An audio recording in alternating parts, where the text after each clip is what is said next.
Manuel நோரியேகாவின் சரணடைவு. Manuel நோரியேகா 1980களில் பனாமாவின் சக்தி வாய்ந்த இராணுவ தலைவராக விளங்கினார். அதிகாரப்பூர்வமாக ஜனாதிபதி அல்லாத போதிலும் நாட்டின் அரசியல் மற்றும் நிர்வாக முடிவுகளை அவர் முழுமையாக கட்டுப்படுத்தினார். ஆரம்பத்தில் அமெரிக்காவின் ஆதரவுடன் செயல்பட்ட நோரியேகா பின்னர் போதைப்பொருள் கடத்தல், ஊழல், தேர்தல் மோசடி போன்ற குற்றச்சாட்டுகளால் அமெரிக்காவுடன் மோதலுக்கு வந்தார். இதனால் இரு நாடுகளுக்கிடையேயான உறவு கடுமையாக பாதிக்கப்பட்டது.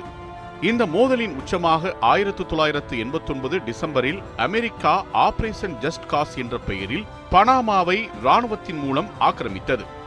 நோரியேகாவை பதவி நீக்கம் செய்து கைது செய்வதே இதன் முக்கிய நோக்கமாக இருந்தது.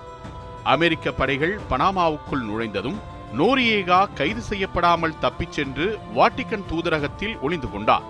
இதனால் அவர் உடனடியாக பிடிபடாமல் இருந்தார்.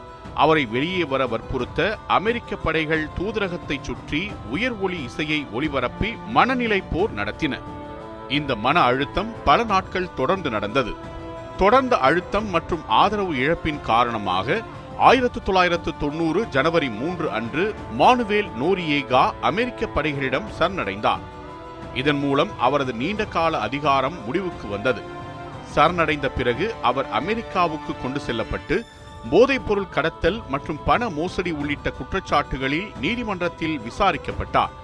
அவருக்கு சிறை தண்டனை விதிக்கப்பட்டது. நோரியேகாவின் சரணடைவு பனாமாவின் அரசியல் வரலாற்றில் ஒரு முக்கிய திருப்பு முனையாக அமைந்தது. இதன் மூலம் இராணுவ ஆதிக்கம் குறைந்து சிவில் ஆட்சி மீண்டும் வலுப்பெற்றது. உலக அரசியலிலும் இது முக்கிய நிகழ்வாக கருதப்படுகிறது.